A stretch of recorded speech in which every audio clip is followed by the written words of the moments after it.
গরমে আমাদের নাভিশ্বাস উঠে যায়। এই চারতলা যখন ভেঙে উঠি তখন মনে হয় চারতলা তো না, নিজেকে তখন মনে হয় মানে হিলারি, নিজেকে মনে হয় তখন এডমন্ড হিলারি, তেনজিং নোরগে, মনে হয় যে আমি একজন এভারেস্ট বিজয়ী, মনে হয় আমি একজন মুসা। বুঝতে পেরেছি?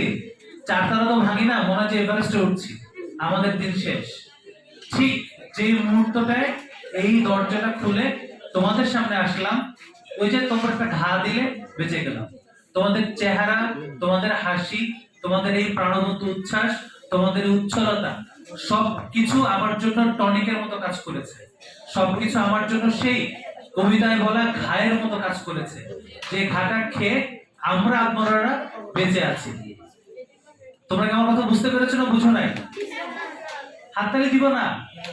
তোমরা আমাকে বাঁচায় ফেললে, একটা হাততালি দিব না? আজকের এই নবীনবরণ অনুষ্ঠানে আমাদের মাঝে উপস্থিত থাকার কথা ছিল আমাদের প্রধান অতিথি, আমাদের ফরিদপুর ২ আসনের সম্মানিত মাননীয় সংসদ সদস্য জনাব শাহাদাত আকবর চৌধুরী স্যার। স্যারের সাথে আমার কথা হয়েছে। স্যার রাষ্ট্রীয় কাজে এই মুহূর্তে ঢাকায় ব্যস্ত আছেন, আমাদের জন্য দুর্যোগ মন্ত্রণালয়ে গিয়েছেন, নতুন করে কম্বল আনা যায় কিনা স্যার সেই বিষয়ে কাজ করছেন। স্যার আমার মাধ্যমে তোমাদের উদ্দেশ্যে বার্তা দিতে চেয়েছে। স্যার তোমাদের সবাইকে, তোমরা যারা ষষ্ঠ শ্রেণীতে নতুন করে ভর্তি হচ্ছ, তোমাদের সবাইকে স্যার স্যারের তরফ থেকে শুভেচ্ছা এবং ভালোবাসা জানিয়েছেন। এবং স্যার আমাকে জানিয়েছেন আমি যেন তোমাদের কাছে এই বার্তাটুকু পৌঁছে দেই।